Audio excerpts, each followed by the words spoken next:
Patrick Barr as David Coleman in The Rabid Summer by James Follett, with Clifford Norgate, Pauline Letts, Garard Green and John Ringham. The Rabid Summer. Coleman? Sorry to disturb you, Mr. Coleman. This is Inspector Swann. Oh, hello, Tim. What's up? Isn't Councillor Mrs. Collins a regular customer of yours? Oh, no. Has another of her cats been run over? Well, a fox has had a go at one. Chased it into her kitchen through her cat door, would you believe? Oh, I believe anything of foxes these days. Anyway, the cat's badly maimed, and I was wondering if you'd come over to her place to do the necessary. No, I'll be there in 15 minutes. What's the matter, David? The cat catastrophe. Go back to sleep. I won't be long.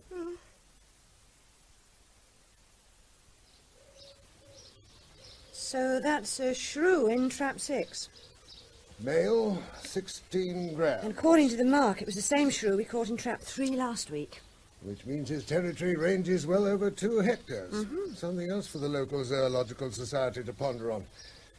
Which trap's next? Number 7, Dad, over by that hollow tree. Right. Hey, it's good to have you back, Tess. Muriel and I still haven't adjusted to the idea of having you for the whole summer. Oh, except for my month in Spain. Yes, when is that? In 6 weeks.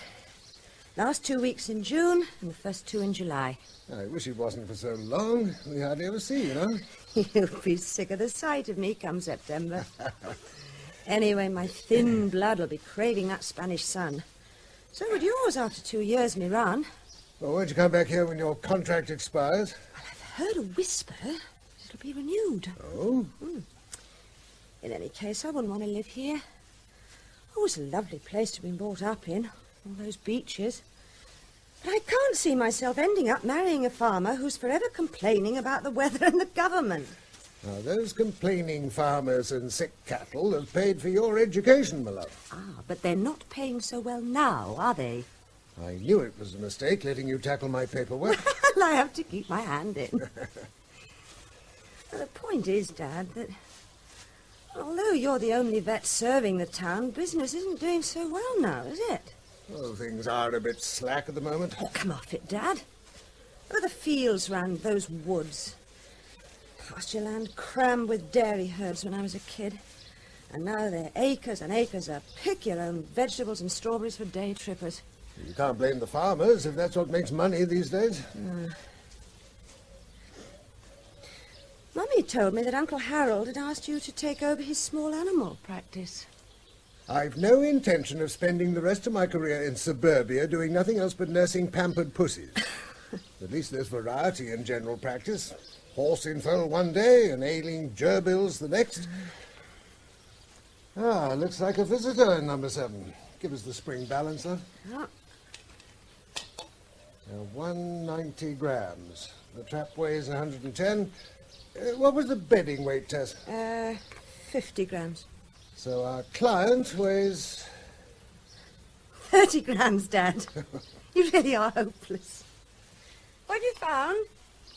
Looks like there's been a fight over there. Blood and paw marks. Oh, between a couple of dogs? Well, hard to tell. They're too smudged. Probably foxes. This wood's overrun with them. They're getting cheeky with it. A month before you got back, one chased one of Councillor Collins' cats into her kitchen and half killed it. Oh. Never seen such a mess. And last week I saw a couple in the marketplace scavenging around the refuse bins. At least they're better at adapting to change than some humans. Let's see what we've got in the trap. It's a vole. Come on out, little fella. Come on. Let's have a look at you. Oh, his back's marked. An old customer, Dad. You know, I'm going to have to find another survey area soon. The furry lads in this wood are learning to recognize my traps as somewhere to go for a meal and a night's lodging, like those weird boyfriends you used to bring home. Hey, isn't he tame? Shall I sax him? Well, definitely male to be so docile in your hands. I should wear gloves, Tess. They can pack a hell of a bite. You won't bite me, will you, little fella? I'm just turning you over to have a look at you.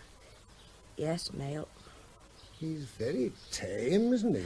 Oh, look. You poor little chap. You have been in the wars. Look at that bite, Dad. Looks like a fox has taken a nip at him. Oh, is that why he's so tame? Because he's in a state of shock? Oh, shouldn't think so. That wound looks at least a week old. Will he be all right? Well, the wound's healing and he's eaten all the bait. Oh, poor little thing, do a nasty old fox. Tess, you really should wear gloves when you have it. Oh, he's got teeth like needles. Let me see. Little devil. Oh, you better suck it as hard as you can. Does it hurt? No, it stings more than anything. Come on, we're called today. Right. If we walk fast enough, we should get home in time to call Dr. Phillips before his surgery closes. Nothing, Dad, just a little nip. You know I never take chances with animal It's bites. nothing. A drop of disinfectant won't take care of. Come on, home.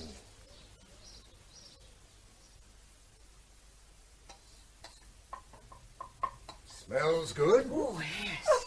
For once you're early. Lunch isn't for another hour. How did you get on? Got 8 shrews, 2 weasels, and a vole got me. Where's the medicine chest, Mum? Blessed amateur zoologists. All you seem to learn about wild animals is that they bite. Show me. Oh, yes. Is it deep? Deep enough. No. Who are you calling, David? Dr. Phillips. As if he hasn't enough to worry about. I do wish you would make a fuss, Dad. I've got some antiseptic here somewhere. Hello, Dr. Phillips Surgery. My name's David Coleman. My daughter's just been bitten by a vole, and I'd like her to have a shot. Really not necessary. Is it okay if I bring her round in, say, 10 minutes? He doesn't change, does he? Well, why not? Look, I'm not asking for major surgery, just an anti-tetanus shot. Well, I think it is urgent. Come on now, what's the dressing? Good grief, woman, what's the point in setting up an expensive health centre if you have to refer even simple treatment to the general hospital 12 miles away? In that case, perhaps you'd give Dr. Phillips a message. Tell him he can find another vet to call out in the middle of the night when one of his kids' ponies is sick. There goes another client. You really must learn to control your I'm temper. sorry, Muriel, but that sort of attitude infuriates me. Anyway, it's done now. Look. That's not the point. What's the use of having an expensive health... Hello, yes? Oh, good morning, Major. Yes. Oh, dear, sorry to hear it. Yes, sure. Yeah, give me 10 minutes, I'll be right over. Oh, can't we even have a Saturday off? Sorry, my love, but Major Lathan's one customer we can't afford to lose. Bye. One of his cows has just got through the fence and fallen into the creek. Well, try and be back within the hour. And get him to pay you in cash. Did you know Major Lathan owes Dad nearly £250? Still a faint heartbeat. Okay, old girl. Easy, easy. It won't be long now. I gave her a fairly hefty dose. Damn fencing contractors. I'm going to stop their check. She's going. Best jersey in the herd. That's it. Well, thanks for coming down so quickly, Dave. I'm only sorry there was nothing for it but to destroy it. You get used to it, don't you? Well, I don't know about other vets, but I never have. Whether it's a kid's hamster or a fully grown cow. Well, anyway, shove it on the account, won't you? That reminds me, Major. Don't take offence if you get a reminder over last month's account. We've got Tess at home on leave for the summer, and she's decided to look after my paperwork. She tends to be efficient. Well, I don't suppose that oil company'd have her if she wasn't. Yet I'm sorry about that bill, Dave, but to be perfectly honest, things have been a bit tight lately. I might have to get shot of the yacht. Is that why she's over there, not in the marina? A mud berth, 1/10 of the price those rogues charge for marina mooring. She looks beautiful. Reckon you'd have trouble selling her? I might not have to if I can hang on through the summer. I've got some parties of French and German businessmen coming over when the fox hunting season starts. You wouldn't believe what they're prepared to pay for a fortnight's sport. I suppose I'd better bring the pickup down. Damn nuisance, that jersey. What's happened to Bess? Don't often see you without her at your side. She's on heat.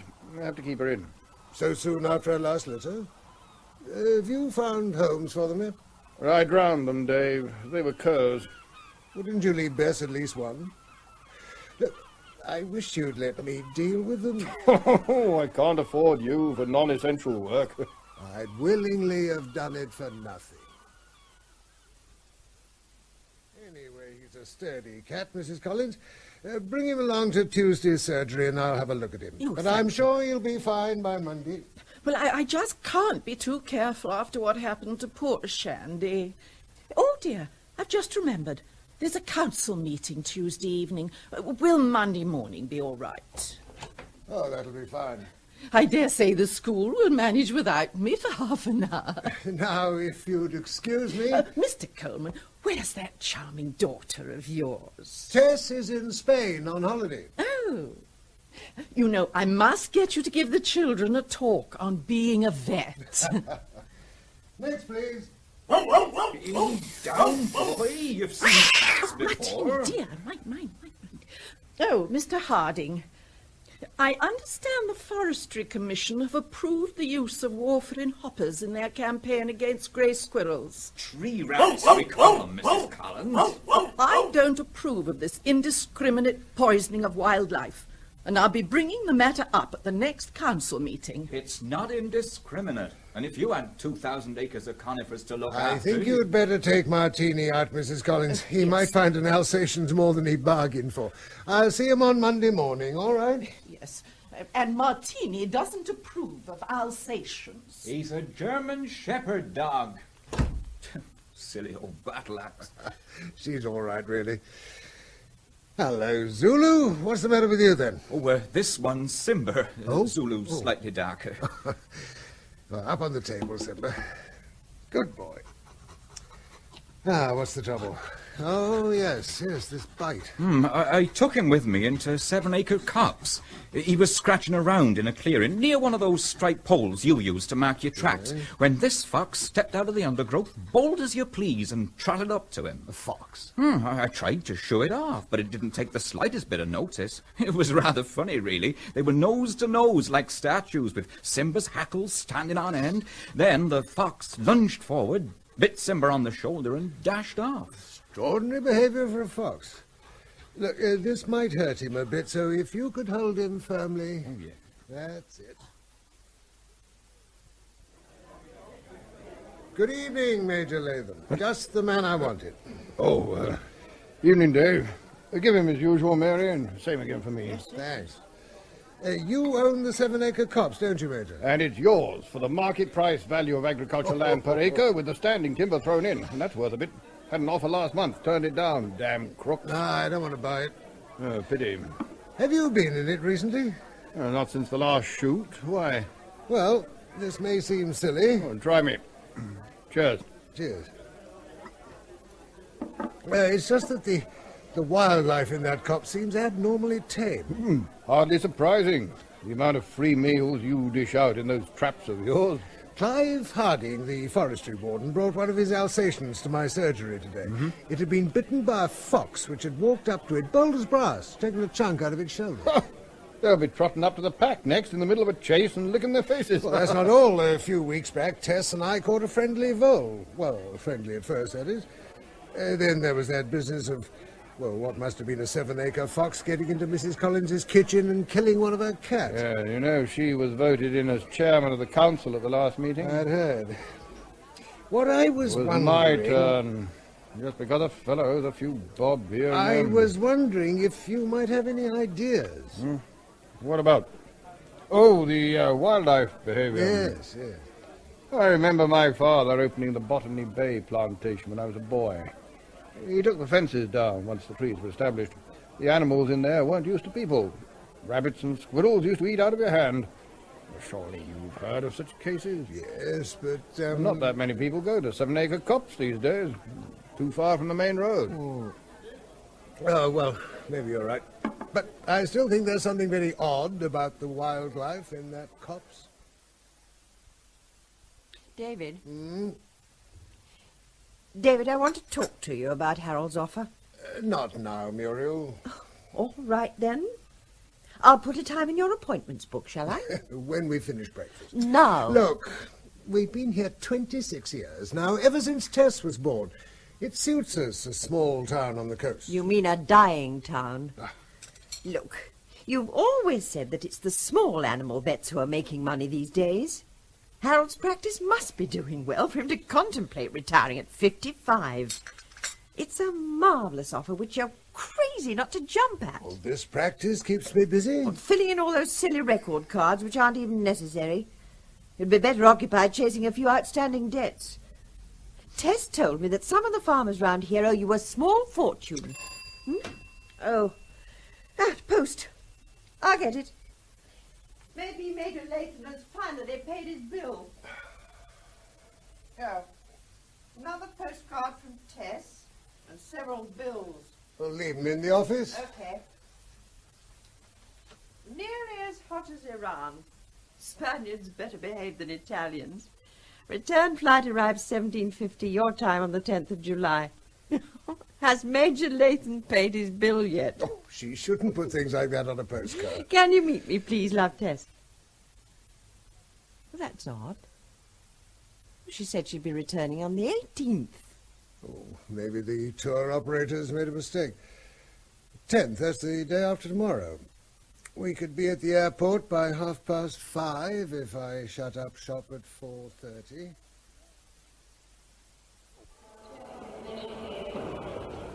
There she is. Tess! Dave, she looks terrible. Hello, Tess. Here, let me take these. Hello, darling. Tessie, are you feeling okay? I'll be all right. I expect it was the flight. You don't look at all well. Oh, leave the luggage, Dave. Bring the car round to the front entrance. Is there anything I can get her? Just get the car.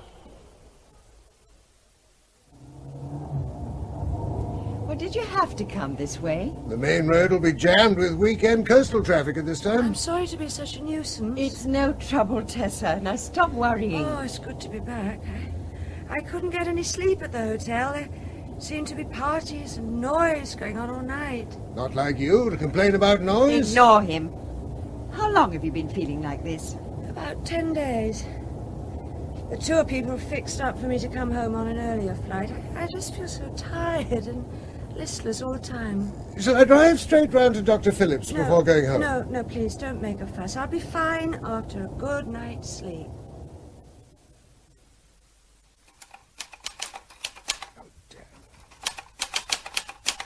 Cup of tea? Oh, thanks, love. Oh, I'm going to do a salad for this evening. It's too hot for cooking. What are you typing? Begging letters. Begging people to pay up. But I haven't got Tess's flair. How is she? She's still asleep. That's, what, over 20 hours now? Yeah. She must have been exhausted. Well, can you fix up the fan in her room? It's over 90 in there. When I finish this. Oh, Dave, I'm worried about her. She seems to be delirious. Are you sure? Well, she's muttering in her sleep. That prescription's not doing much good. She's still got a temperature, and yet she hasn't touched any of our water. You should have got the doctor to see her. His receptionist said there's nearly 20 kids off school with this summer flu. Remember how it used to knock out Tess every year? Well, she hasn't worn any of the clothes I'd ironed for her. She was so looking forward to the holiday, too. Oh, coming, Tess! Dad, please! Coming, darling! What is it, Tess? A nightmare. All right, my love, it's all over now. There, darling. I was in a steel cage. I was straw, scraps of food on the floor. Steel all around, like a trap, a giant trap. All right now, my darling, Mummy's got you. Everything's going to be all right, darling. David, there's a box of tissues on my bed. Quickly. All right, my love. All right, darling, I'm not leaving you. There. Steel. There, darling. Dark and cold. Something's going to happen to No, me. nothing's going to happen to I know. you. I can feel it. She Terrible. looks awful. You're going to have to get that Dr. Cut to come out. She's so hot. All right, my darling. I'm sorry. All right, there's nothing to be sorry for. Let's see if we can get some water into her. Come on, Tess. Come on, darling. Sit up. There. Come on, That's Tess. it. Just a sip, Tess. No. Please, Tess, it's only water.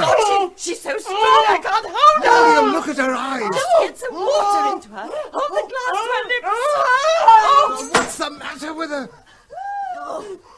Get that doctor. I'll You go must right get away. that doctor. That was the number.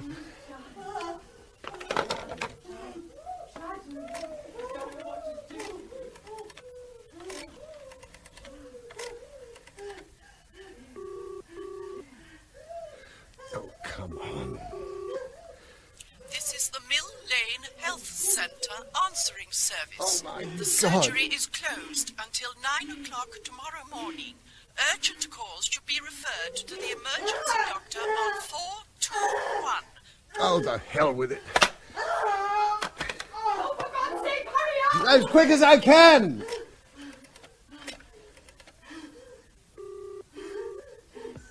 Can I speak to Inspector Swann if he's on duty, please? Speaking. Tim, this is Dave Coleman. Dr. Phillips left a prescription out for my daughter this morning, and now she's very ill. We think he must have made a mistake. His private number isn't listed. Now, could you let me have it so I can call him direct, please? It's very urgent. Hold on a moment.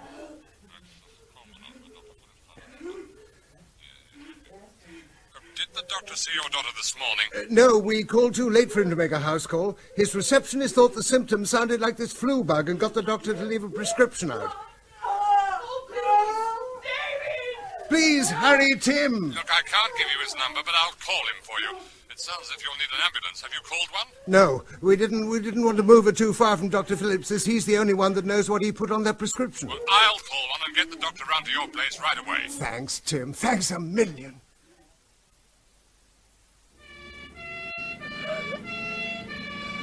All right, Tess. Mummy and Daddy are right here. We'll be at the hospital in just a few minutes. I'll kill that doctor, so help me. If you said the pills were only a mild antibiotic... That's not the point. To refuse to come out and see her because we'd called an ambulance. Not pills.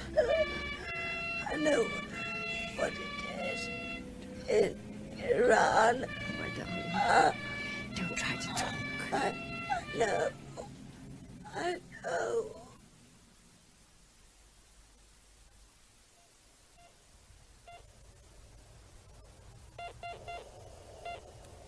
There is nothing we can do now, nurse, but wait. 5 minutes 30 since the last seizure, Doctor. Have you seen what she's done to the straitjacket? Mr. Bickle was at home, Dr. Menon. He's coming over to open the lab immediately. I've seen it at home, but I never thought I'd ever see it in this country. There's no doubt. I could be wrong, but the symptoms are the same. Dilated pupils, excessive salivation, convulsions... And the superhuman strength? Yes, that too. There's an 8-year-old girl in my village. It needed 4 men to hold her down.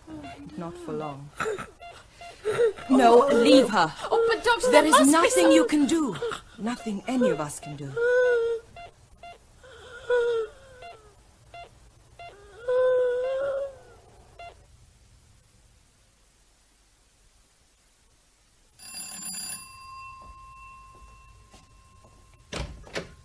Mr. David Coleman?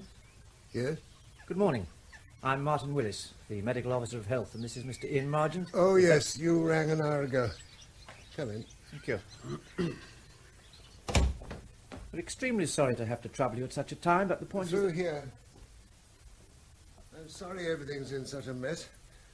I've been going through my daughter's things. Well, if we could leave it to another time, we would, Mr. Coleman, but there are some urgent questions that must be answered. Mr. Margent is the Regional Veterinary Officer. Yes, we've met before. The doctor at the hospital gave my wife a sedative last night, but if you'd like to see her, I expect Oh, she'll no, be no, no, awake. please don't disturb her, Mr. Coleman. Have the hospital Well, confirmed? I'm expecting a call from them. I gave them your number. I hope you didn't mind. No. A fluorescent antibody test on brain tissue, the same test as for animals? Yes, that's right. I've been reading about it. We understand that Tess had just come back from a trip to Spain. When did she arrive in this country? The day before yesterday, July the 10th. And she went when? Oh, you better have this. It's her itinerary from the tour operator. Torremolinos. Yes. Well, there was a case in 75. Nothing since. Anyway, it's too quick. The incubation period in humans... Had Tess been out of the country on other trips during the past 18 months or so? Well, yes. She was home on leave for the summer after spending 2 years in Iran with the Taranko Oil Company. I thought you knew. No, we didn't. Where in Iran? Tehran? I can never pronounce the name of the place. The address is on her letters. Here's one. That place. Thanks. When did she come home? Beginning of April. Yes, it's listed. 21 cases the year before last, 29 last year, and 33 confirmed so far this year. No, excuse me. Coleman? Yes, he's here. The hospital for you, Mr. Willis. Thank you. Willis? Yes? You're certain? I see. No, I can't talk now. We'll see you in the hospital in an hour. Fine. Thank you for calling.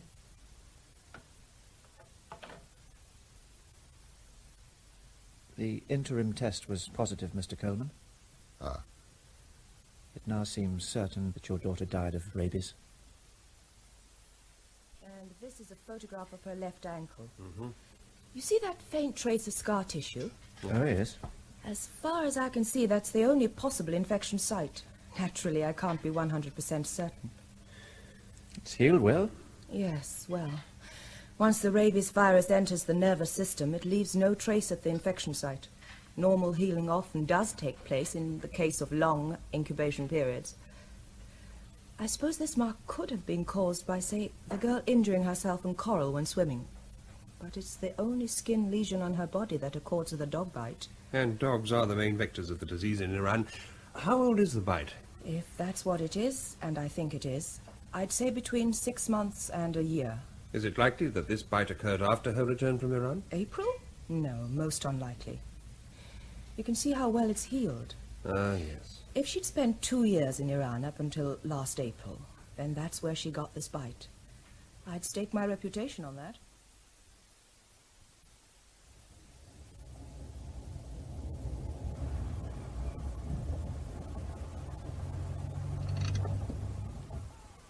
And there's the beach. Not as popular as it was. Too much pollution. Another hotel closed last month. Have you seen all you want to see? Yes, the daughter of a vet. That's what's worrying me. A coincidence. Like that Royal Army Veterinary Corps officer living next door to the owners of that rabid dog in Camberley was a coincidence. I've counted 10 stray dogs so far. What's that got to do with it? I was just thinking of the consequences. Look, Margent. She died of rabies, all right? I agree it's a coincidence that her father's a vet, but he's not the supervisory vet at the quarantine kennels, and we've satisfied ourselves that a quarantined animal hasn't escaped or cross-infected an animal just released. So there's no way the girl could have come into contact with a rabid animal in this country. She'd just come back from 2 years in Iran where the disease is epizootic.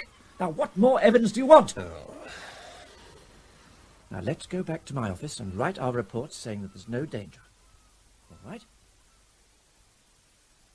That amounts to all the money I've taken in deposits for next season's fox hunting guests.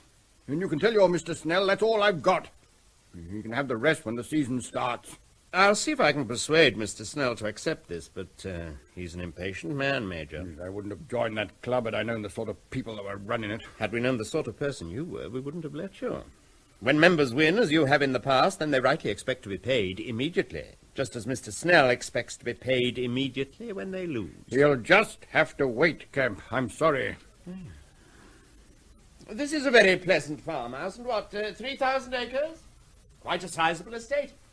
That's why Mr. Snell allowed you to run up such a debt. It's worth a damn sight more than I owe that little crook, so you can think again. You do the thinking, Major. Think about the two methods Mr. Snell can use to obtain his money. There's the legal method, which means you would be declared a bankrupt, and this estate would be sold over your head to pay what you owe. Or Mr. Snell's preferred method, which may seem a little unorthodox, but it's less harsh in the long term, although it might not seem so at the time. I don't understand. With a long, hot summer like this, it would be wise to make sure your fire insurance is adequate. I see. My gun dogs disappeared. I suppose it was you who took her. I only handle the accountancy side of the business. A beautiful view. Is that your yacht in the creek? Would Snell accept that? Mr. Snell already has a yacht, Major. What he doesn't have is the money you owe him. I suggest you get your German and French businessmen to pay for their hunting in advance. The day the season opens, you'll have 2 visitors with instructions to collect. The flowers were beautiful, Harold. Yes, without a hitch. No, don't worry. We know how busy you are. We're going away tomorrow for a few days. Muriel wants to get away from the place. I'll give you a decision by the end of August, only I can't think straight at the moment. Look, I must go now, Harold. Muriel's struggling with the packing. Bye. Why didn't he come to the funeral? Too busy with his poodles and pussies. You didn't give him a decision? No. Despite my feelings? When I've told you I don't want to live here anymore? There are too many memories. Except they don't seem like memories yet. Oh, listen. Well, everywhere I look, I see her. The broken apple tree branch where she had a swing. The patch on the path where she spilt some paint. There's all her things that I haven't been able to touch. Don't you understand? All I want to do is to get away from this place and stay away. And I want to stay because of the memories. She loved this place. She wouldn't want us to move on her account. You'll feel differently in time. The doctor said... Well, what the hell does he care? He wouldn't even come out to see her. A prescription left on his receptionist's desk. That's his idea of looking after people. Nobody cares anymore. Well, I've got to go into town to get the car No, filled. please don't go for a minute, David. What are we going to do? Just carry on. Oh, I know how you feel, love, but I wouldn't be happy running Harold's small animal practice. he said it would be your business. Well, what have you got against small animals? People would bring their cats and dogs along during proper surgery hours and pay cash each visit. None of this performance with chasing up farmers' accounts all the time. Well, if it hadn't been for Tess chivying them with reminders, we wouldn't have had enough to pay for the funeral. And Major Lathan still hasn't paid. I've enough to do keeping my record cards up to date. I know I'm not much good at paperwork, but we manage. Harold can afford an assistant. I'm sorry to keep on at you, Dave. I don't want to sound like a nagging wife. But I'm thinking of you. In 10 years, you'll want to retire, and you won't be able to if we stay in this dead and alive place. We'll talk about it later. Oh. I'd better get the oil and water checked while I'm at it. Well, go to the garage opposite the school. They're doing a cut price offer this week.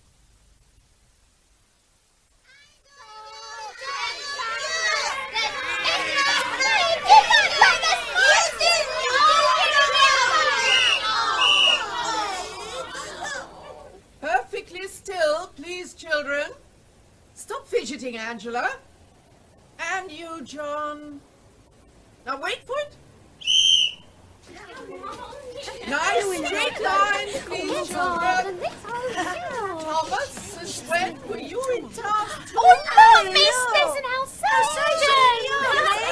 There's a dog in the playground. You ignore it and it will ignore you. Quiet at the back. Right. Lead on, class 1.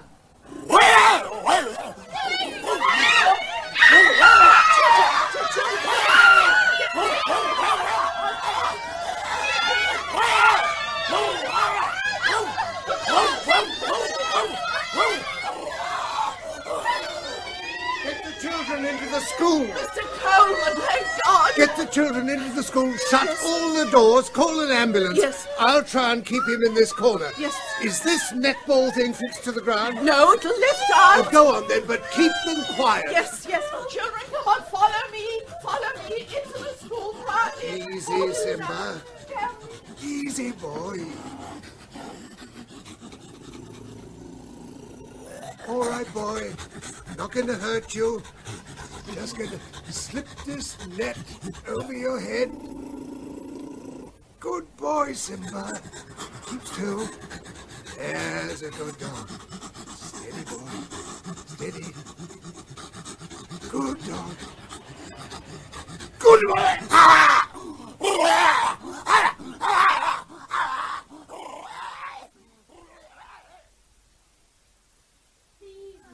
The doctor must have room to see all those children that have been bitten. This is the last one, Doctor. Michael Thorne, aged 10. The dog knocked him down and bit him on the back of the neck. Hello, Michael. Just turn your head a little. That's it. Ooh, that's a nasty bite, isn't it? I'm just going to give you a little jab in the tummy, then you can join your friends in the ambulance. Have you ever been in an ambulance? Hold his head, nurse. There we are. This might hurt a little, Michael, but I'm sure you're a brave boy. There we are. There's a good boy. We've finished here now, Mr. Swann. We're taking the 4 children who've been bitten back to the hospital for observation. Good. I've already given them the first injection in the rabies post-exposure vaccination program. What are their chances? Well, even if the vaccine doesn't work, they're very good. Oh, why? Human beings are not particularly susceptible to rabies. In my country, only 1 in 10 of those bitten by rabid animals actually contract the disease. That's the world average. Oh, Dr. Menon, this is Mr. Margent, the regional veterinary officer. Mr. Willis is on his way. Yes, we've met. Where's the Alsatian? Mr. Coleman managed to shut it in the boys' toilets. He's now guarding the entrance. It's through that door. You can just see him through the window if you climb on that pipe. Right. Respiratory movement stopped about 5 minutes ago after paralysis set in. See him? Yes. Saliva all over the place. And he's damaged his teeth on something. He was gnawing frantically at a waste pipe under one of the hand basins before he went into a comatose state. 4 kids in that ambulance. Yes, well, he certainly looks dead, but I'm not taking any chances. Oh, George! Perhaps you go and fetch my dog catcher for me. It's strapped to the roof rack on my car. A 10-foot long aluminium pole with a running noose on the end. Oh, and there's a large polythene sack in the boot. Okay. Got him. No reaction. I'm certain he's dead. Yes, well, you're probably right, but I'm damned if I'm going to bend over him with a stethoscope. There. Hold the sack open, would you? Right.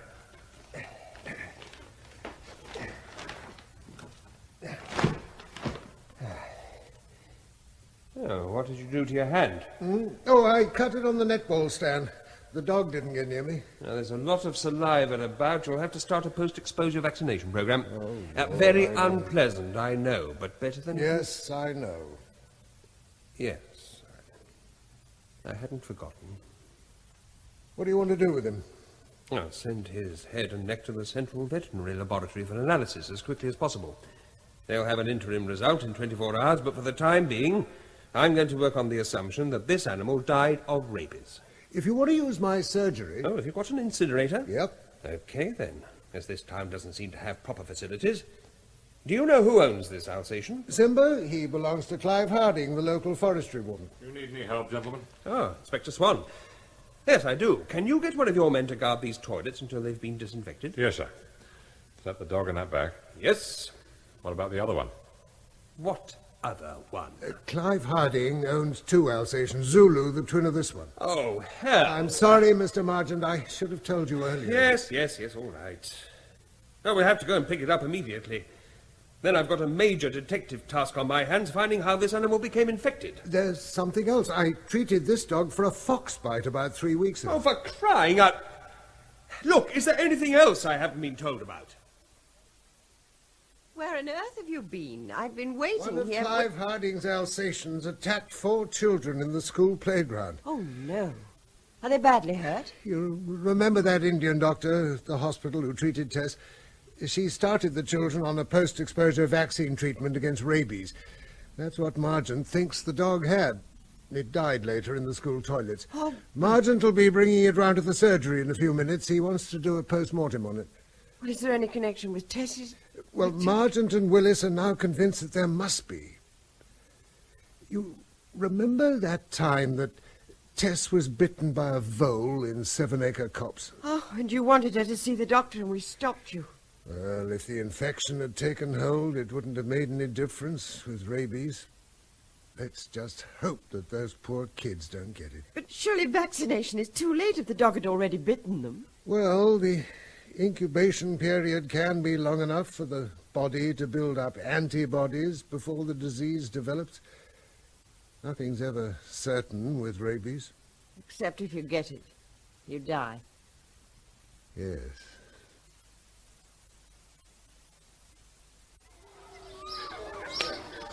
Oh, a good boy. Won't be long now. Major Lathan! Yes? Good afternoon. My name is Blanchard. Some men working in the field said I would find you here. What do you want? We are camping in this country and would like to spend a few days with our tent by your river, just down there. Well, yes, I don't see why not. We will close all doors to the fields and not make litter. If you will say how much it will cost to stay 7 nights? Well, one of my men will be along tomorrow. Oh, thank you, Major. We will mean no problems for you. Those are fine dogs. Hounds, actually. Oh, hounds. They are for hunting? Yes, yes. Some of your fellow countrymen will be coming over when the season starts. I see. Well, I must return to my family. It's very kind of you. Well, as you'll be down there for a few days, perhaps you'd keep an eye open for a black and white dog I've lost, eh? An eye open? Yes, an eye open. Oh, oh yes, we will keep an eye open. My daughters are very fond of dogs. We had to leave ours at home because of your quarantine laws. And that's that. Good. Well, we'll get your incinerator going and burn this carcass. Oh, and the polythene sheeting. Then we'd better have a thorough scrub done and disinfect this surgery. Oh, as soon as the van has collected this crate, I'll be grateful if you take me to 7 Acre Copse to catch a fox.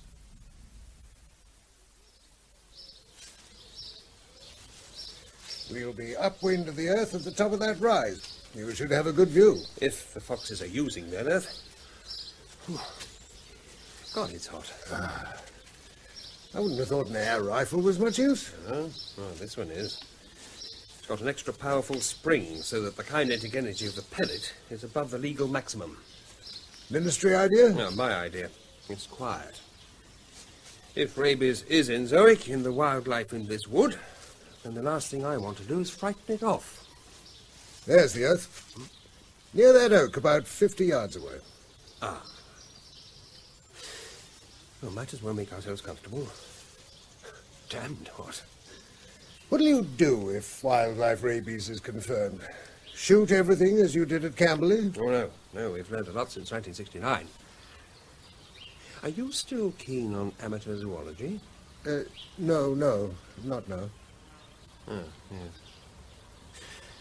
Still, your knowledge of the local wildlife might come in useful. Now, if rabies is confirmed, my assistants and I will have to carry out a major fox extermination program. They're the main vectors of the disease. Now, we'll use everything except free bullets. Gassing of earths, preferably when the vixen is nursing cubs.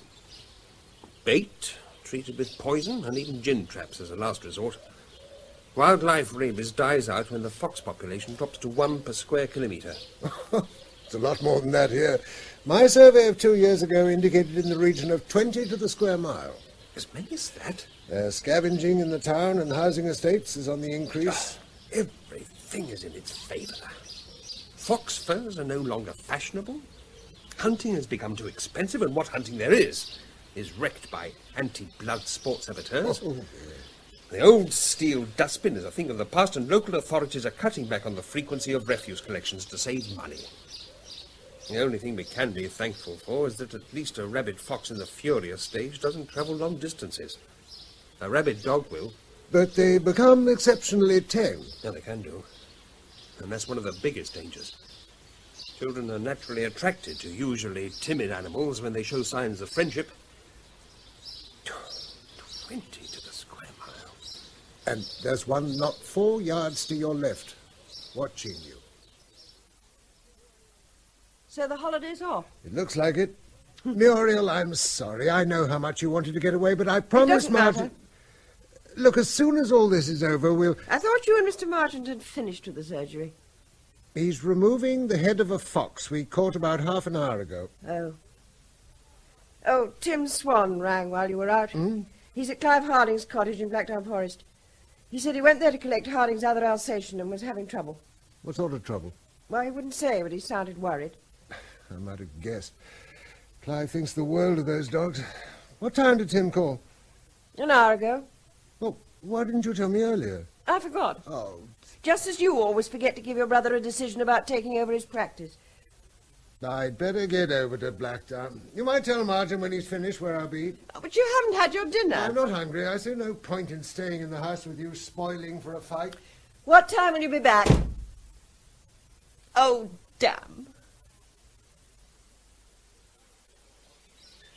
Anyway, you must have guessed what the steel crate was for. We were within 50 yards of the cottage when he appeared at an upstairs window with a rifle and loosed off a couple of shots over our heads. The stupid idiot. Does he live alone? Apart from his 2 Alsatians. Well, one, no? Yes, I suppose I'd go off my chump living out here in the middle of nowhere, surrounded by all these spooky pines. Does he know that Simba's dead? Yes, I told him over the loud hailer. And I told him he was in danger from his other dog. Just listen to it. Do you want me to speak to him? Yes, look, see if you can get him to see sense, but don't make promises concerning his treatment. He's shot at police officers, so the matter's out of my hands. Once we get him out... How do I work this thing? But hold it to your lips, pull the trigger, and speak normally. Right. Clive, this is David Coleman. Can you hear me? Go away. Listen, Clive, it's important that you let me see Zulu. He's sick, Clive. Have you ever heard him howling like that before? Do you hear me, Clive? Ah, it's no good trying to talk to him like this. Let me go and see him. No, it's too dangerous. He knows me, Tim. Yes, but I can't allow you Look, to... it could be dark in an hour. What do you intend to do then? We'll stay here all night, if necessary. If I circle round in the trees on the same side as his garage, I could get within 20 yards of the cottage and talk to him without being overheard. Look, we've got to do something. Unless you want another of those long, drawn-out sieges, Clive buys his food wholesale every 3 months. He's probably got enough food in that cottage to last him several weeks. Yes, look, all right, but pull back into the trees if he shows any sign of getting excitable, and see if you can find out where the dog is. Clive! Don't come any nearer. It's me, David Coleman. I want to talk to you. You've come for Zulu. Well, you can't have him. Nobody can have him. Zulu's ill, Clive. Have you ever heard him howling like that before? You must let me see him. He's in the garage, isn't he? You killed Simba. Simba died of rabies, just as Zulu's bound to if Simba's infected him. The best thing you can do is let me put Zulu to sleep. No. No! Believe me, Clive, if you really love that dog, that's the best thing you can do for it. Simba died in great pain. He may have passed the infection onto the 4 children he bit. Nobody's going to blame you for that, but you will be blamed if Zulu gets loose and bites someone. Do you want a kid's death on your conscience? Clive! Clive, can you hear me? Oh, blast. Clive, I'm going to stand up. Throw the rifle out of the window. Is the garage locked, Clive? Get away. Get away, I'll kill you.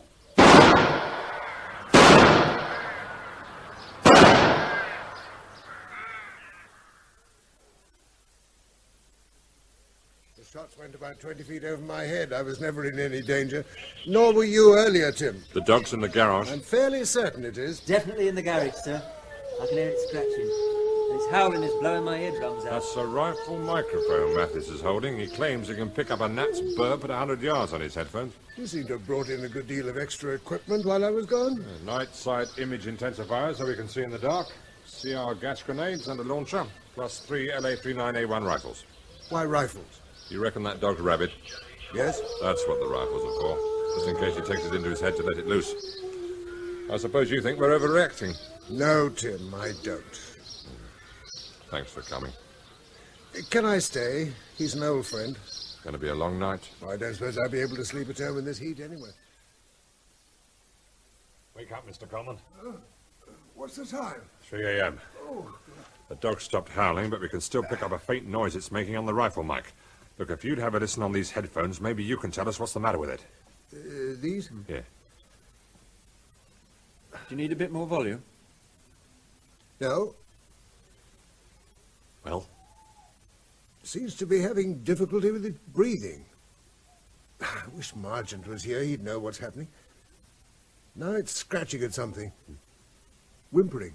At least he had the sense to shut it in the garage. Light gone on downstairs, Mr. Swann. Yeah, he's going down to see why it stopped howling. Mr. Coleman, could that dog still bite? It's still moving about, so I suppose it could. How far is it from the ground to the centre of an Alsatian's body? About 16 inches? Well, I suppose so. Why? Front door's opening. He's looking round. Yeah, he's coming out. Jenkins, Stevens, Kay, aim at the garage at the 6th course of bricks from the bottom. Continuous firing when I give the word. Right. He hasn't got the rifle. He's hesitating. You rake the right-hand side of the brickwork, Jenkins. Kay take the middle and Stevens the left. The 6th course, understood? Sir. I want that dog dead before he opens the garage doors. What's the point in shooting at brickwork? Those rifles have sent bullets clean through the modern concrete buildings in Belfast. 9 inches of brick won't stop He's them. now walking towards the garage. He's stopped. He seems to be listening. Steady, lads. Can't make up his mind. He's moving towards the garage again. Fire!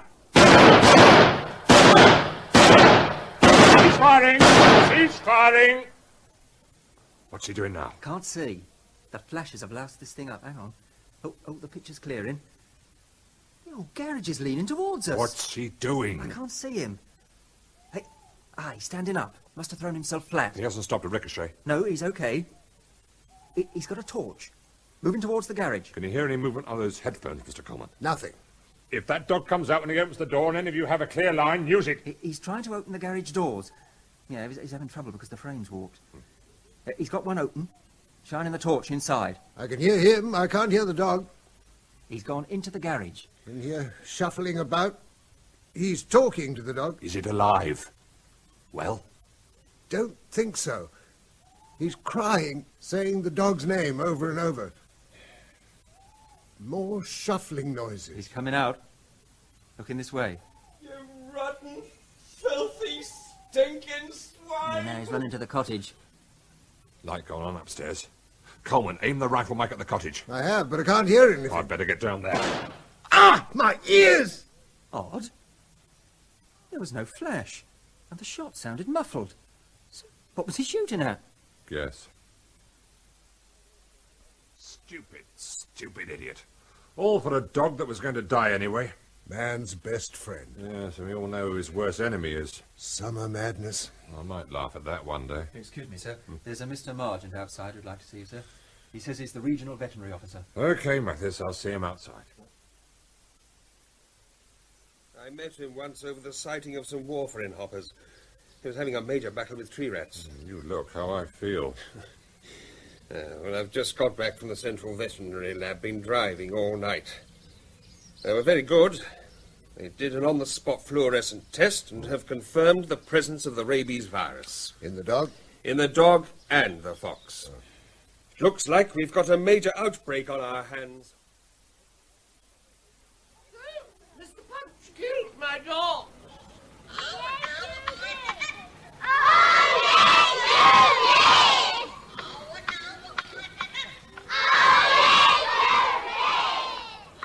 This is a police announcement. There has been an outbreak of rabies in this area. All dogs must be kept on a lead and muzzled. Please take your dogs to your cars and shut them in. Muzzles are available from Jacob's Pet Shop in the High Street. No animal can be moved in or out of this area. This is a police announcement.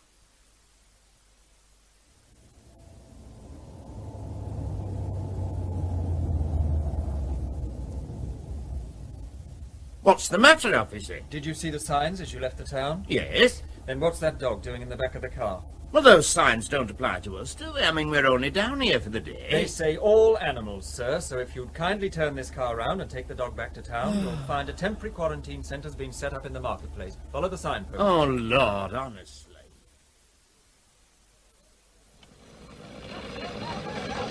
My porter cabin should be here in an hour, Mr. Willis. I'd like them set up on this side of the marketplace near the main entrance, please. All right. I'll tell the post office engineers. They've said you can have 6 lines. Look, I'm sorry about having to include the beaches in the infected area, but David Coleman's seen foxes scavenging down by the creek. Oh, hell. Looks like more dogs arriving. Hello, darling. Oh, Veronica Fairchild. Oh, yes? Secretary of the Market Traders Association. Good evening, Mrs. Fairchild. Hello, Willie. What's with the dog show? How did you get in? This is now a restricted area. Oh, rubbish. It's my marketplace. Now, who's your little friend, and what's all this nonsense I've been hearing on police loudspeakers about rabies? It's not nonsense, Mrs. Fairchild. Willie, my sweet, tell me how we'll be able to run the cattle market on Tuesday with all these wretched dog pens all over the place. There won't be a cattle market on Tuesday until the temporary ban has been lifted. You can have one of these. It's an advanced copy of the rabies control order for this area which came into force... Market, Willie? Oh, now you're talking rubbish. When you go back to the town hall, take a look at the copy of the Royal Charter in the glass case. I'm afraid it's true, Mrs. Fairchild. There'll be no market on Tuesday. Oh. If you want to hear why in detail, I suggest you come along to this evening's public meeting at the Assembly Rooms. Why did you bring me? Because it concerns us. I don't want to hear anything more about rabies. David, people are staring at us. No, they're not. I had to come, and I wanted you to be with me. Good evening, ladies and gentlemen. I'm Sarah Collins, headmistress of St. Peter's and chairman of the council. Before we start, I'd like to thank you for turning out in such numbers on this very hot evening, and to apologise to those members of the council present who've not had a chance to study the rabies control order, which now affects this town and its beaches, and much of the surrounding countryside. Copies are now available and will be distributed during this meeting. The people with me on the desk are, on my left, Mr. Ian Margent, the Regional Veterinary Officer.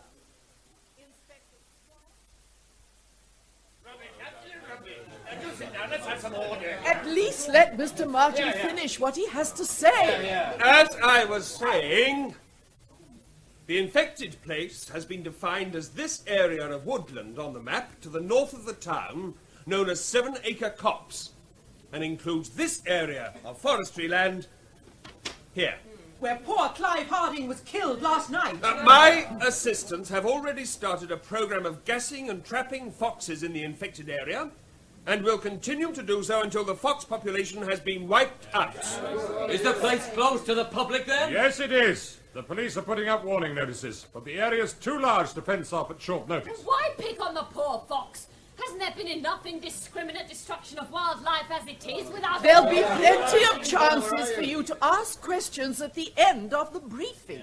The fox is the main vector of wildlife rabies. Destroy foxes and rabies dies out. Rubbish! Rabies has spread across Europe to the French coast at an average speed of a mile a fortnight. A speed which tallies with the known territorial movements of the common red fox. Also, by pursuing a policy of strict fox control, the Danes have eliminated rabies from Denmark. There is a huge weight of evidence pointing to the fox as the principal spreader of the disease. You said gassing and trapping. Now what sort of traps? Gin traps? If necessary.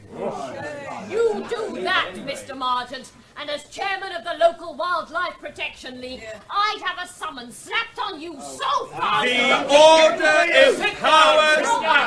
The order empowers the minister to allow methods which would otherwise be unlawful, madam. The infected place is shaded in red. Now, this line on the map, starting at the Coast Guard station and sweeping in a horseshoe around the town to 4 miles west of the river mouth, defines the infected area. An area of about 40 square miles. It's a method like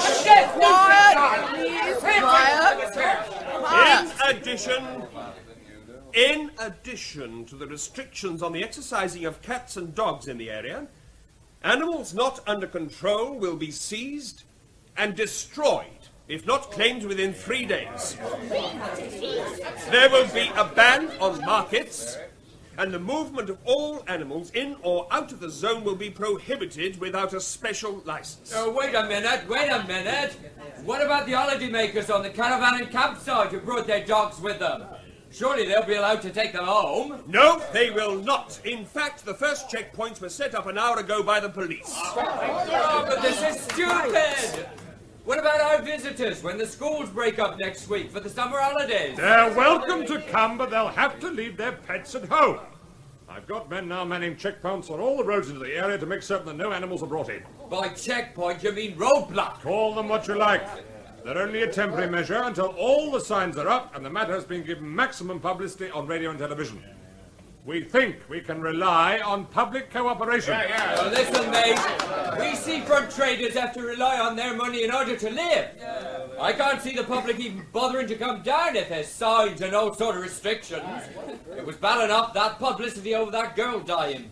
But at least that was before the season had started properly. The measures are for everyone's protection. But the last thing we want is to try... Maybe, Inspector Swann. But who's going to protect us from the protectors, eh? And who's going to have to pay for all this protection? All the police and the council workers overtime, the ratepayers as usual. The council will be applying to central government for a discretionary grant. I see on this order there's now a ban on race meetings and hunting. Will the government pay our losses through the cancellation of the August point-to-point? What ban on hunting? It's on page 11, Major Lathan. Well, not fox hunting. Yes. But the ban will be lifted before the hunting season starts, won't it? The Waterhouse report recommended an 18-month programme. But fox hunting is part of our heritage. You And can't... what about the market? There's been one in the town every week for the past 700 years. I can understand how you feel, Major Lathan. But I cannot think of a worse way of spreading rabies than have a pack of hounds tearing a rabid fox to pieces. And as for hunting being part of our heritage, well, I think it better to give it up for a couple of seasons than have to give it up for good, as they've had to do in parts of Germany and France. Now, with your cooperation, we can stamp this out perhaps in as little as 9 months. It seems to me that we're being asked to cooperate in the financial ruin of this town. High time something was done about the dogs in this town. Or the way people allow them to wander about, chasing cats and making messes everywhere. If you ask me, I think the Ministry of Agriculture and Fisheries are overreacting. I've worked on farms in Canada where there's always been rabies in the wildlife. I've never heard of anyone dying. You just have to take a few precautions. Listen, Mrs. And Fairchild. in France, no one has died of wildlife rabies there for over 20 years.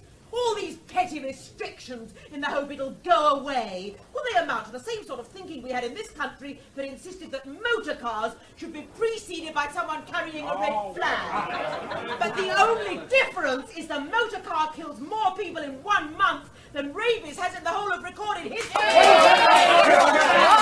Quiet, please. Sit down, David. Listen, all of you. Sit down. A few weeks ago, my daughter died of rabies. I was with her when she died. It was the most horrifyingly agonizing death it is possible to imagine. Yesterday, as Mrs. Collins will tell you, a rabid dog got into her school playground and bit 4 children. They're now having to undergo an extremely unpleasant 14-day course of injections in the hope that their bodies will build up a resistance to the disease. If the measures Mr. Margent and the police put into force save even one person such a death, no matter how slight the danger, then I say it will be well worth it. My wife and I have been sitting here in disgust. Listen, mate! Don't you go trying to beg sympathy from us. It was your daughter who brought rabies into this town in the first place! Please, take me home, David. Oh, no, David, what are you doing? He's going to apologize. Mr. Coleman, please return to your seat. You let go! Miserable rat off me! All right, Mr. Coleman, that's enough! I'll kill him, so help me! I said that's enough! Now go back to your seat. He blamed Tess. I could have you charged, I could. All right. Now let's forget it, shall we? Come on, David, we're going home. Not until this little runt's apologized. Why the hell should I? Are you all right, David? Yes, I'm sorry to be such a nuisance. Oh, you better go back on the platform. That gentleman's accusation is unfounded. There is no record of a human passing rabies to another human. Oh, what about the bloke who died in Manchester last June? The hospital staff who treated him Had to be vaccinated, didn't they? These record cards are superb, David. The blue ones are a cross-reference by breed to owners' names and addresses. Scruff, Mickle, Bunty. Even the animals' names listed. Good. Good. Morning, gentlemen. Oh, good morning. Another half dozen stray dogs rounded up. And 4 cats. The dogs all look as if they've been wearing collars until quite recently. That makes over 30 dogs now. It's the one thing we were dreading. As soon as there's a panic like this, people whip the collars off their dogs and push them out onto the street. Is that them? Yeah. Okay, let's have the Cocker Spaniel bitch in here. Right. I want to try a little experiment. Oh, make sure its muzzle's secure. Begin. Let's have that spaniel. Check its muzzle first. I want all your cards on Cocker Spaniels, David. Right, on spaniel, Mr. Margent. Yeah. Hey, you're looking sorry for yourself, aren't you? Owners turfed you out, have they? 6 cards. Thanks. Now then, old girl, what's your name, eh? Is it Hip? No. What about Sally? Ah, Sally it is then. Mr. and Mrs. Blake, 42 Forest Drive. This dog can be returned to them with a summons. Right. Aren't you just going to warn them? Until I'm told to do otherwise, no. I've no intention of using kid gloves on this operation. I want to run the advert for a 4th week. Yes. Exactly the same as the previous ad, but for 1,000 less on the price. That's the one, yes. A luxury 6-berth motor sailor, 40-foot length overall. You'll bill it to me? Fine. Bye. Good evening, Major. Kemp, how the devil did you get in? The back door was unlocked. And who's that? Surely you remember Tiny, our doorman at the club. I would have thought someone his size was unforgettable. Smile at the nice gentleman, Tiny. What do you want? Mr. Snell wants reassuring. I've told you he'll get his money. Mr. Snell is very disturbed about this ban on fox hunting. He fears that it might cause him to review his credit arrangements with you. Well, tell him that he's got nothing to worry about. Tiny.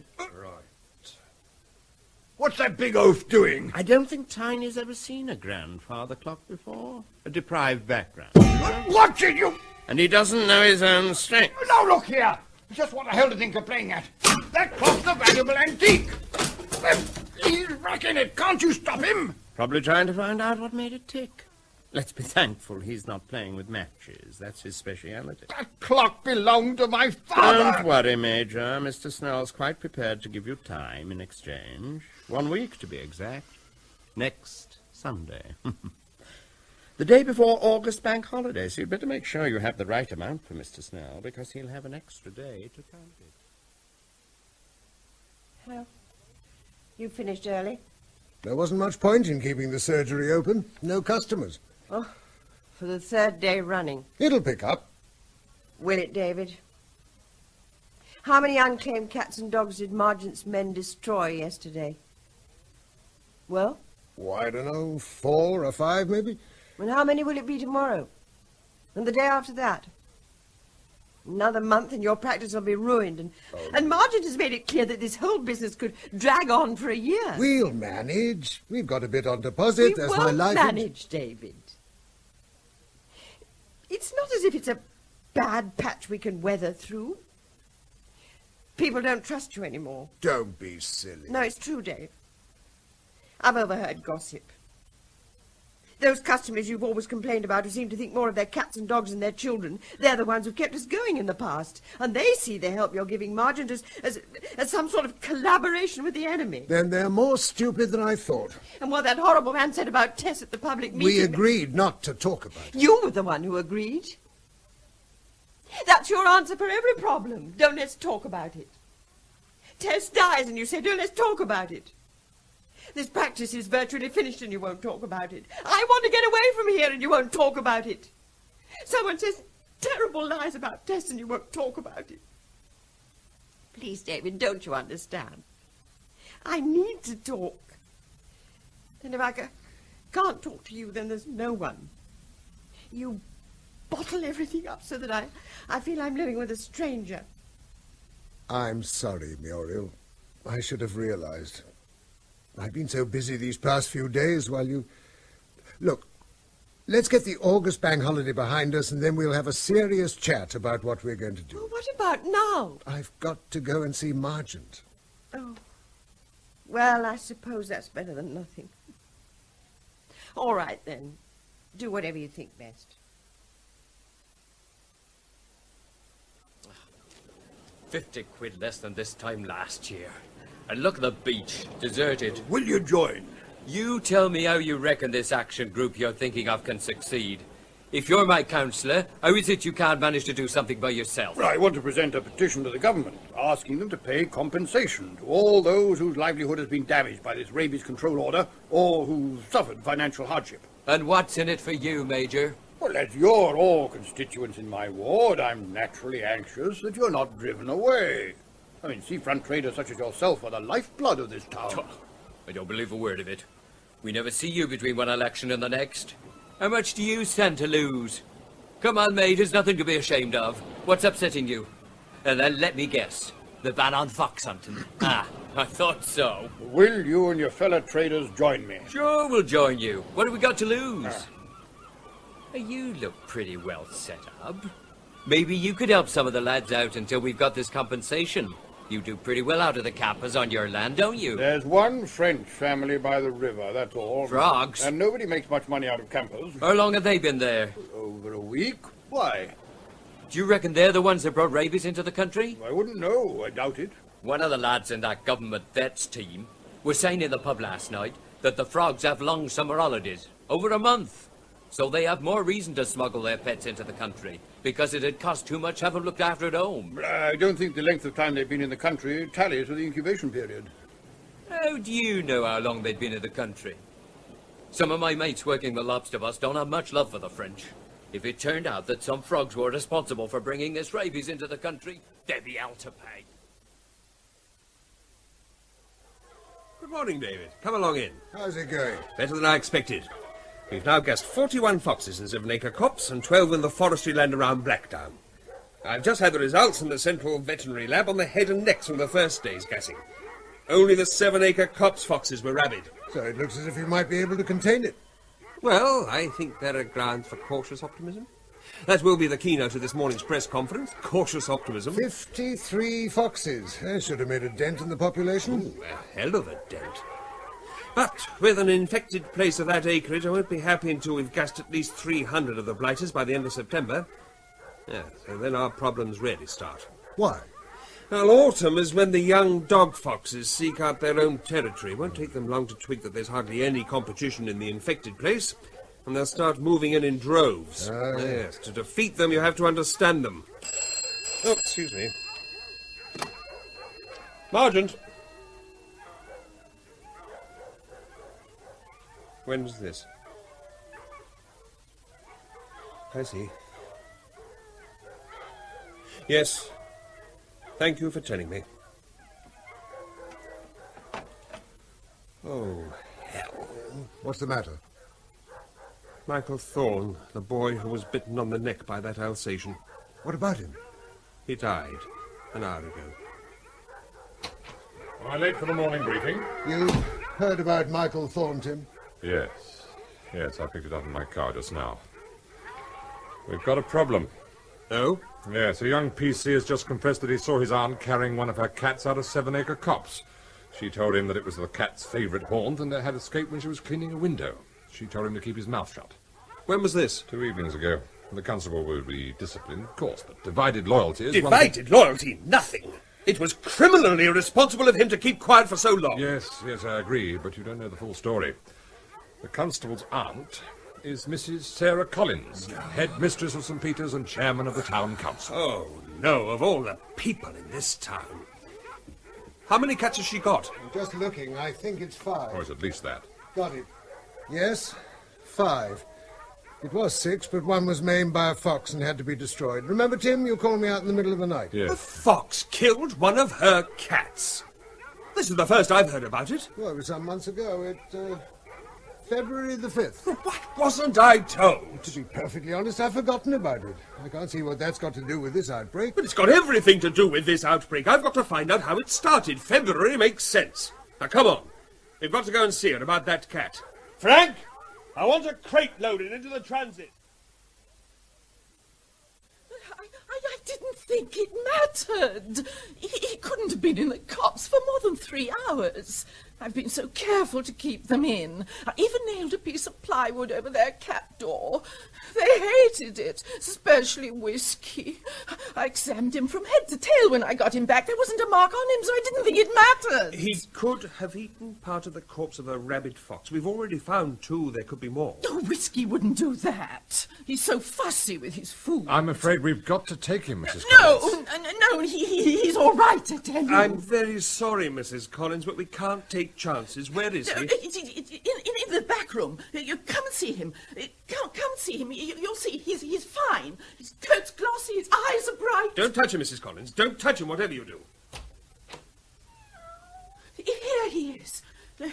He hates being shut in during this hot weather, don't you, darling? You see how well he looks. Mrs. Collins. He's beautiful.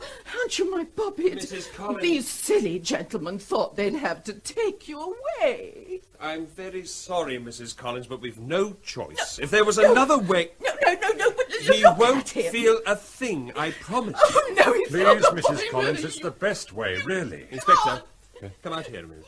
No, please, you don't understand. What's the matter? We've got to take all her cats. What? Shh. For God's sake, why? Because they've been together in this house. But you said cats are not so susceptible as dogs. All animals are susceptible. But we can't take all of them, man. Be reasonable. It would kill her. Look, when I write my report saying that this outbreak has been beaten, I'll want to be absolutely certain in my own mind that it has been. Now, if I turn a blind eye now, I might be tempted to do the same again with another case, and so will you, and so will my team. And before we know where we are, rabies has become established in this country, and things will never be the same again. Yeah. The social and economic consequences would be unthinkable. Now, even picnics would become a thing of the past. Future generations would grow up with an inbred fear of the countryside. It's already happening in Germany and France, and I'm damned if it's going to happen here. And we owe it to the memory of Tess Coleman and Michael Thorne. I'll go and get the crate. Okay, you call the doctor. Right. Mrs. Collins, you have 5 cats. Where's the other one? Now, please, Mrs. Collins, you must tell me. No, only 4. Martini, whiskey, sherry, champagne, and Cinzano. Where's Cinzano? No, Mrs. Collins, where is Cinzano? All right, Margent, I've found it. No. How do you know their names? Oh, that's one of David Coleman's record cards, isn't it? Yes. Oh, I don't think I could ever bring myself to speak to him again.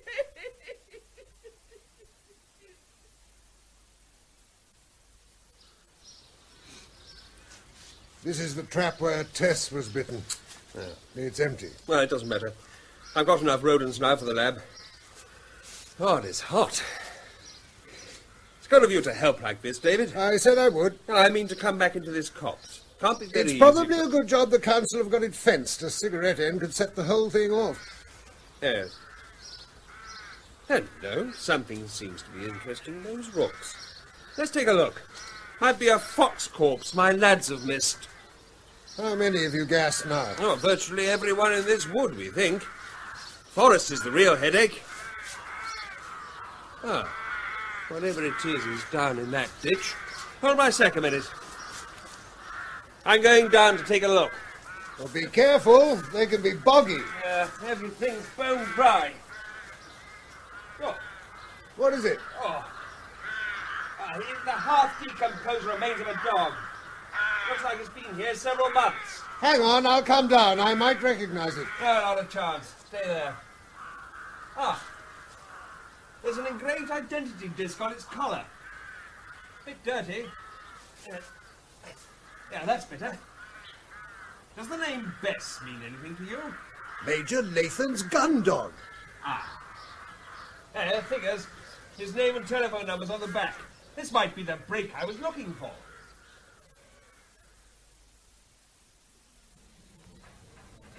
He can answer a few questions now, Inspector. You'll find he speaks good English. Poor devil, what a lousy start to the bank holiday. It's mostly bruising. He'll be okay tomorrow. Not his wife. They broke her jaw. Okay, thanks, Doctor. That's all right. Monsieur Blanchard?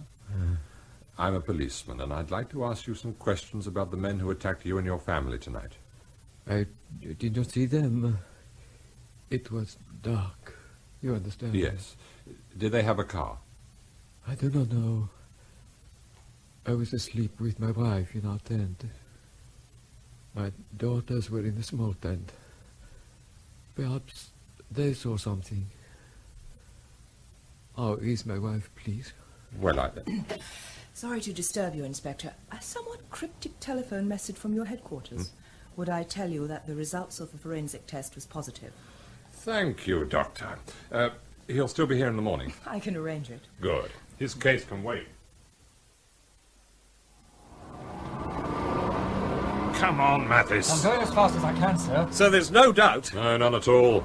The hairs on the dog you found match the hairs on the bedding in the chain locker on his boat. I see. He bunkered with 200 gallons of diesel from the marina on the 13th of December and notified the Coast Guard that he was sailing for Havre on that day, and he returned 2 weeks later. And? What clinched it was his hired hand at the time, being told to look after his hounds, but not his gun dog.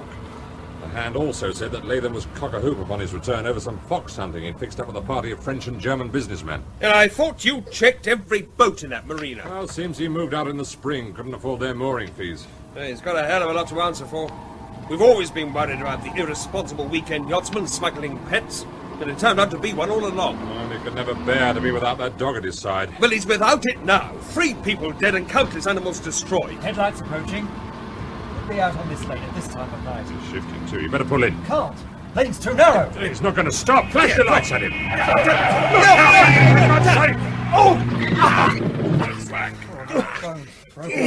You okay, Margent?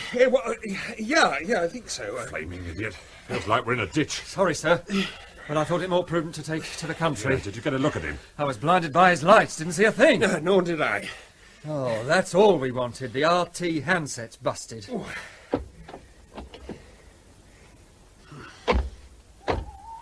Well, we're going to need a tractor to haul it out. A 3-mile walk to Latham's farmhouse. At least it's downhill. Look!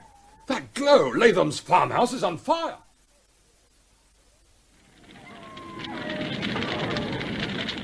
Major Lathan! Major Lathan! Major Lathan! I think there's a phone extension in the stable tack room, but I couldn't reach it. Heat too intense. Fire spreading to the Dutch barns. No sign of the Major? No, nothing. His car's on fire. Get down! There's someone by those outbuildings. Come on! Mathis, over here! Coming, sir! It's him. Major Lathan, come away! Got to release the hounds! They're locked in! You're going to have to get him. Give me your jacket, quickly. He's coming out. Well, grab him! I can't hold him, sir. Okay, I've got him. All my fault! There's nothing you can do about the hounds, Major. All my fault! Is there a telephone in any of these outhouses? Must release the hounds! Stop him! Oh, hell! Come back, Major. It's too late to save them. Sorry, sir. But he put a knee in. He's gone right in. That roof won't hold much longer. Stupid, stupid idiot.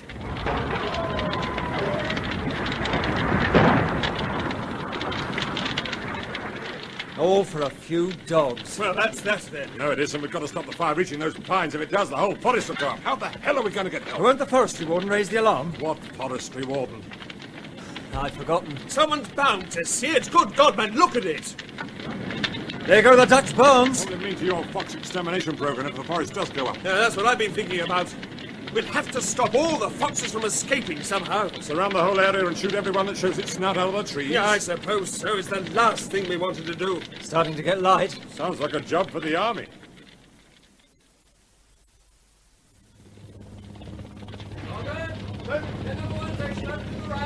Charlie 2. How's everything looking from the helicopter? Over?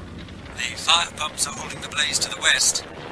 Everyone's confident that it won't reach their housing estate, but it'll be best if the evacuation's carried out.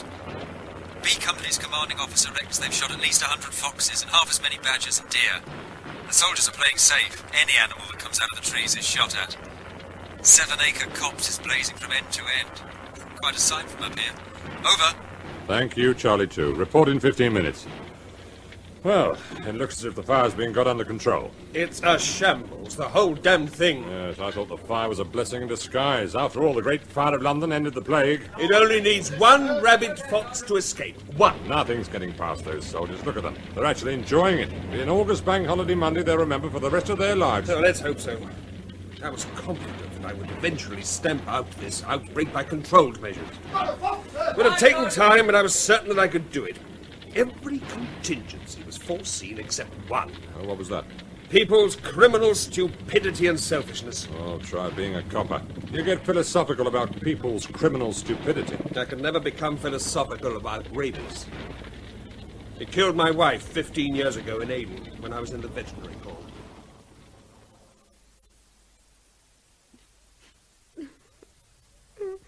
Muriel, you're home. Oh, damn. Muriel! Oh, there you are. Sorry I've been so long.